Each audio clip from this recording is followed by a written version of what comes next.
Λοιπόν, ο κύριος Λιλίκας είναι έτοιμος και του δίνουμε το λόγο. Θεωρώ ότι σήμερα έγινε μια αρκετά παραγωγική συζήτηση. Κατατέθηκαν συγκεκριμένες προτάσεις από διάφορα μέλη του Εθνικού Συμβουλίου, αναφορικά κυρίως με τα προληπτικά μέτρα που πρέπει να αναλυφθούν από πλευράς της κυβέρνησης, έτσι ώστε να δυσκολέψουμε ή αν μπορέσουμε να αποτρέψουμε το πλάνο Β.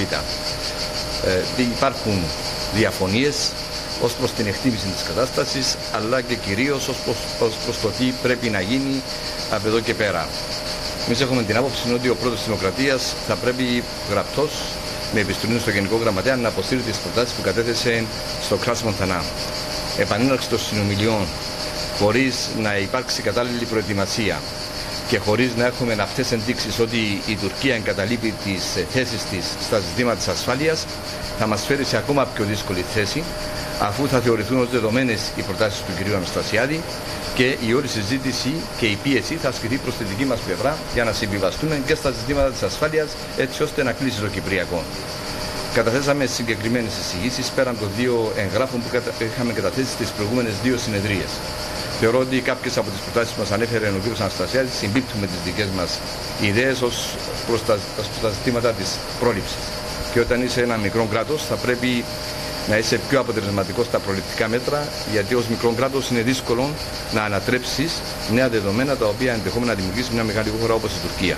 Τα προληπτικά μέτρα σε ποιους αξώνες κινούνται, κύριε Λιλίκα? Θεωρείτε ότι η νομική αντίδραση με την επίκληση ψηφισμάτων του Συμβουλίου Ασφαλείας είναι αρκετό για να πείσει τη διεθνή κοινότητα να μην επιτρέψει στην Τουρκία να προβεί σε νέα τετελεσμένα, διότι ψηφίσματα του Συμβουλίου Ασφαλείας έχουμε σοριδών υπέρ των θέσεων της Κυπριακής Δημοκρατίας, αλλά ουδέποτε έχουν υλοποιηθεί. Ναι, οι κινήσεις δεν μπορεί να είναι μόνο προς τα Ηνωμένα Έθνη. Τα ψηφίσματα του Συμβουλίου Ασφαλείας μας δίνουν έναν ισχυρό νομικό υπόβαθρο που επιβεβαιώνει το δίκαιο του αγώνα μας. Οι πρωτοβουλίες με προληπτικό χαρακτήρα θα πρέπει να στρέφονται, και εκεί πρέπει να στραφούν, και πιστεύω θα στραφούν, προς την Ευρωπαϊκή Ένωση, όπου έχουμε εκεί δυνατότητες όντως να προκαλέσουμε κόστος στην Τουρκία, έτσι ώστε να σκεφτεί διπλά και τριπλά κατά πόσον της συμφέρει να προχωρήσει με την υλοποίηση του πλάνου Β. Και είναι προς αυτήν την κατεύθυνση που επικεντρώθηκε, θα έλεγα, η κύρια προσπάθεια. Ευχαριστούμε πάρα πολύ. Κρατάμε λοιπόν, Νίκο, ότι ήταν μια παραγωγική συζήτηση, αφού πέραν των μέτρων που ανακοινώνει ο πρόεδρος της Δημοκρατίας για αντιμετώπιση